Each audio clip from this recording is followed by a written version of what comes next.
Hello guys, welcome to my channel technical mindset. आज हम लोग इस वीडियो में बात करने वाले हैं हेड एंड शोल्डर पैटर्न के बारे में। एक मिनट रुकिए। बहुत सारे यहाँ पर लोग होंगे जो पहली बार मेरे चैनल पर विजिट कर रहे होंगे और ये टॉपिक उन लोगों ने सुना होगा कि हेड एंड शोल्डर पैटर्न। ये नाम सुनते ही, ये टॉपिक सुनते ही बहुत सारे लोग इस वीडियो को बंद कर देंगे, क्योंकि हेड एंड शोल्डर पैटर्न का वीडियो यूट्यूब पर बहुत सारे मिल जाएंगे, या आपने वॉच किया होगा, या आपको head and shoulder pattern clearly समझ में आता है।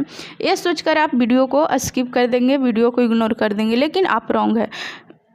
क्योंकि मैं जो यहाँ पर साइकोलॉजी पॉइंट बताने वाली हूँ वो यूट्यूब पर शायद ही आपको देखने को मिला होगा, या आपने देखा भी नहीं होगा, क्योंकि यहाँ पर मैं बहुत ही इंटरेस्टिंग और इम्पोर्टेंट पॉइंट यहाँ पर बताने वाली हूँ जो आपको यूट्यूब पर नहीं मिला होगा। सो आप बिना स्किप किए हुए, बिना इसे स्किप किए हुए आप एंड तक बने रहें। उससे पहले यदि आपने मेरे चैनल को सब्सक्राइब नहीं किया है तो मेरे चैनल को सब्सक्राइब कर दे और बेल आइकन को भी प्रेस कर दे, ताकि मैं जब भी वीडियो अपलोड करूं उसका नोटिफिकेशन सबसे पहले आपको मिले। तो चलिए हम लोग अपना वीडियो स्टार्ट करते हैं। हेड एंड शोल्डर पैटर्न जो है वो है ट्रेंड रिवर्सल पैटर्न। क्या है? Trend reversal pattern.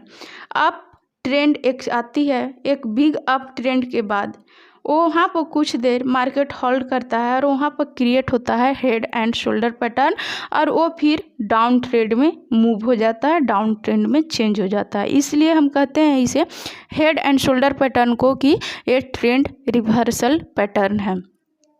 तो चलिए देखते हैं कि ये जो पैटर्न है वो किस तरह से क्रिएट होता है, किस तरह से वर्क करता है, किस टाइम फ्रेम में वर्क करता है, किस तरह से इसमें हम अपना पोजीशन एंट्री कर सकते हैं, किस तरह से एग्जिट कर सकते हैं, कितना टारगेट होना चाहिए, एंट्री पॉइंट क्या होना चाहिए, एसएल क्या होना चाहिए, इन सारी पॉइंट पर हम लोग यहाँ पर डिस्कशन करने वाले हैं इस वीडियो में। सो बिना स्किप किए हुए आप इस वीडियो को एंड तक देखें।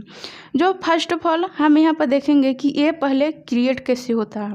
तो सबसे पहले बाजार में, मार्केट में एक अप मूव आनी चाहिए। मान लीजिए कि कोई एक अप मूव है, कोई स्टॉक है, कोई इंडेक्स है, या किसी में आप फ्यूचर का ही स्टॉक देख रहे हैं तो उसमें भी, या किसी भी इंडेक्स में, फ्यूचर में, इंडेक्स, फ्यूचर और इक्विटी में अच्छे से वर्क करता है, तो आप इसे इंट्राडे में भी किसी भी टाइम फ्रेम में आप इसको यूज कर लीजिए। 5 मिनट या 15 मिनट या आवरली या डेली कैंडल, जिस कैंडल में आप देखना चाहते हैं, वीकली, मंथली, आप जिस कैंडल में इसे फाइंड आउट करना चाहते हैं उस कैंडल में ये अच्छे से वर्क करता है।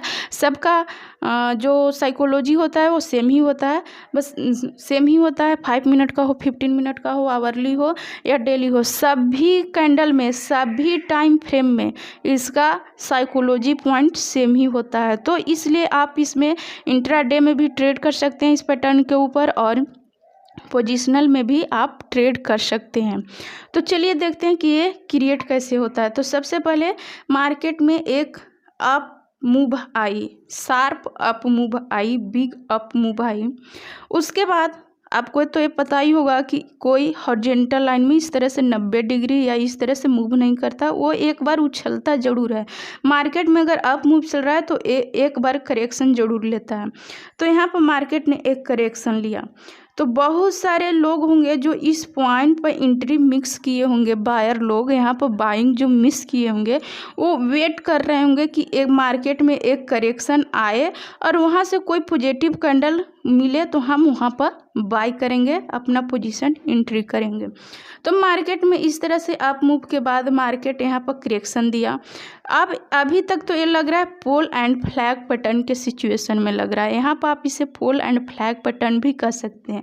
तो जैसे इस पैटर्न में यहाँ पर कोई भी पॉजिटिव यहाँ पर कैंडल दिखती है तो यहाँ पर बहुत सारे लोग एंट्री करते हैं। इस पॉइंट पर जितने भी मिस किए होंगे एंट्री, वो यहाँ पर वेट कर रहे होंगे करेक्शन के बाद पॉजिटिव कैंडल का, पॉजिटिव साइन का, कि वहाँ पर अपना पोजीशन एंट्री करें।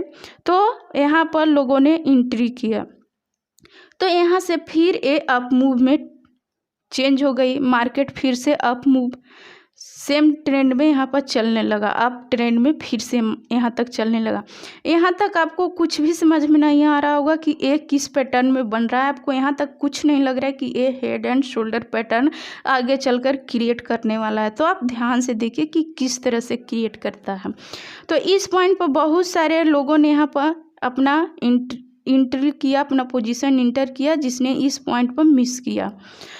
तो यहाँ से अब ए पॉइंट फिर से यहाँ तक आई और यहाँ पर या तो जो यहाँ पर एंट्री लिए होंगे उन्हें 1.1 या 1.2 या 1.4 इस तरह से उन्हें प्रॉफिट मिल रहा होगा। तो बहुत सारे लोग यहाँ पर अपना ट्रेड एग्जिट करेंगे, अपना पोजीशन एग्जिट करेंगे। तो जो बायर थे वो अब सेलर बन गए और ये इस तरह से यहाँ पर मार्केट करेक्शन हुआ।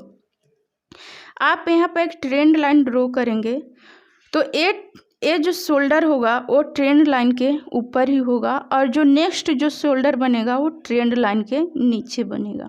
तो इस तरह से यहाँ पर फिर से एक करेक्शन आया। तो जिसने भी इस पॉइंट पर एंट्री किया होगा उसका एसएल यहीं कहीं पे भी होगा, थोड़ा सा नीचे होगा या इससे भी थोड़ा सा नीचे होगा, या जो इस ब्रेकआउट पर एंट्री किए होंगे उनका भी एसएल इसी पॉइंट पर होगा या इससे थोड़ा सा नीचे होगा। तो जो ये नेक बनती है वो इस नेक के बराबर या थोड़ा सा ऊपर नीचे बन सकता है। थोड़ा सा ऊपर नीचे से कोई प्रॉब्लम नहीं है, तो यहाँ पर थोड़ा सा ऊपर नीचे बन सकता है। तो इस तरह से यहाँ पर जितने भी लोगों का एसएल कटने वाला होगा वो लोग चाहेंगे कि फिर से मार्केट अप मूव करे।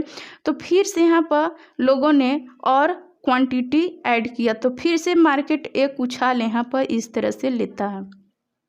मार्केट फिर से एक तरह थोड़ा सा यहाँ पर अप मूव जाने की कोशिश करता है, एक उछाल लेती है, लेकिन ये जो ट्रेंड लाइन होता है ये इसके लिए रेजिस्टेंस का वर्क करने लगता है, क्योंकि यहाँ पर भी सेलर एक्टिव है, यहाँ पर भी सेलर एक्टिव है।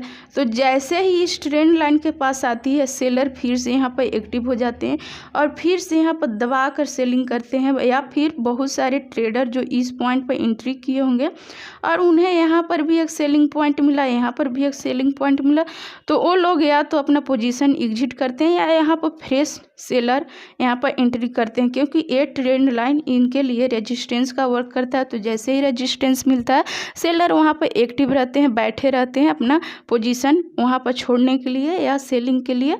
तो वहाँ पर फिर से सेलिंग आती है और इस तरह से फिर से यहाँ पर डाउन आ जाती है। तो ये जो ऐसे इस तरह से यहाँ पर ट्रेंड लाइन बनता है, इस तरह से ये कहलाती है, ये लाइन जो कहलाती है ये नेक लाइन कहलाती है।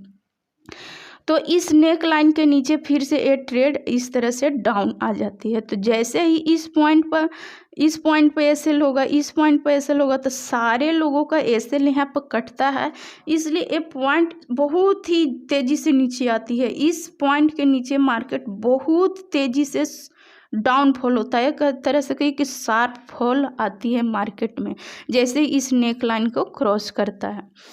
तो I hope you are understand my point of view, so hit the like button and अभी तक आपने मेरे चैनल को सब्सक्राइब नहीं किया है तो मेरे चैनल को सब्सक्राइब कर दे और बेल आइकन को भी प्रेस कर दे ताकि मैं जब भी वीडियो अपलोड करूं उसका नोटिफिकेशन सबसे पहले आपको मिले।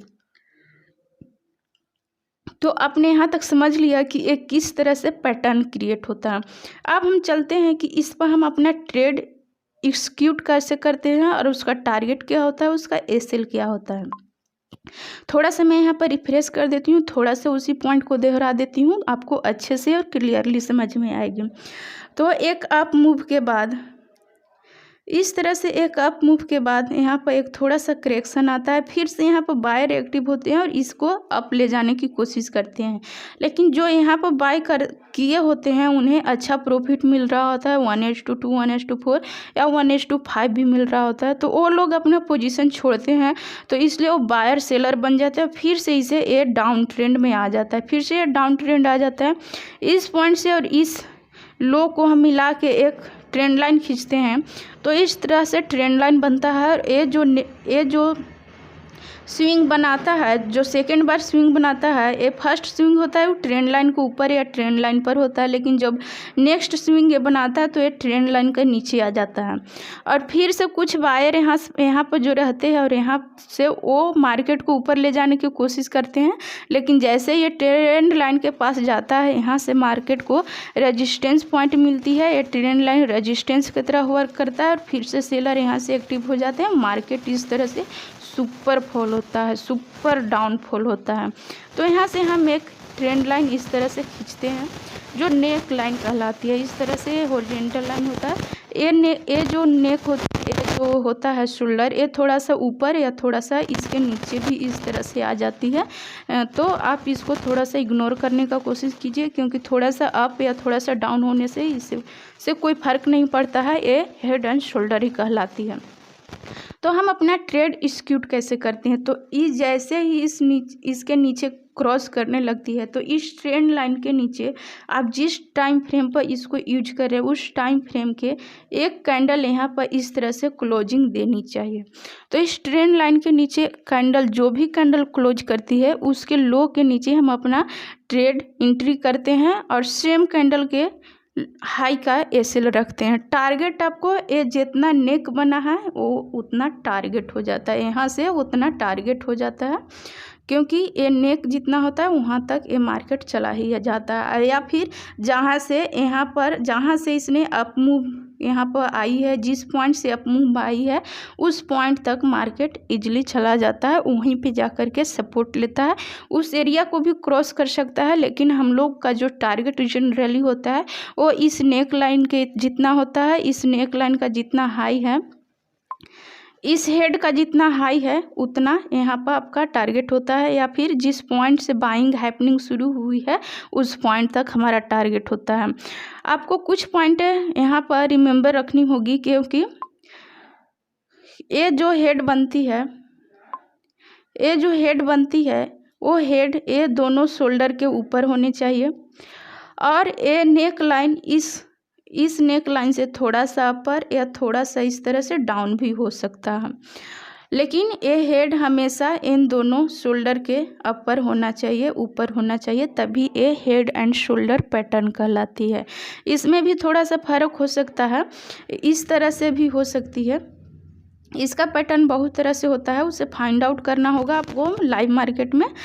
तो इस तरह से भी हो सकता है कि ये जो शोल्डर बने थोड़ा सा नीचे बने, और ये इस तरह से भी हो सकता है, तो इसे भी हम हेड एंड शोल्डर में फाइंड आउट करते हैं। या फिर इस तरह से बनता है, इस तरह से बने, इस तरह से ये छोटा सा, थोड़ा सा ये छोटा भी हो सकता है, तो भी हम इसे हेड एंड शोल्डर के रूप में देखते हैं। तो इसका कई तरह से पैटर्न बन सकता है, उससे कोई मैटर नहीं करता है, लेकिन आपको ये 2 पॉइंट याद रखना चाहिए कि ये जो 2 शोल्डर बनते हैं उनके हाईएस्ट पॉइंट पर हेड होना चाहिए। इसके बाद इसके जिस शोल्डर का लो ज़्यादा होगा उस शोल्डर के नीचे हम अपना ट्रेड एक्सिक्यूट करते हैं। कब? जब उस ट्रेंड लाइन के इस नेक लाइन के नीचे एक भी कैंडल क्लोज होती है। जिस टाइम फ्रेम पर आप इसका यूज कर रहे हैं, जिस टाइम फ्रेम पर आप इसे फाइंड आउट कर रहे हैं, उस टाइम फ्रेम का एक कैंडल क्लोज होना चाहिए। उसके सेम कैंडल के नीचे हम अपना ट्रेड लगाते हैं और सेम कैंडल के हाई का एसएल रखते हैं। और टारगेट इस नेक का जितना, इस हेड का जितना बीच में एक गैप होता है, उस गैप का जितना हमारा टारगेट होता है, या फिर जिस पॉइंट से बाइंग हैपनिंग शुरू हुई है उस पॉइंट तक हमारा टारगेट होता है।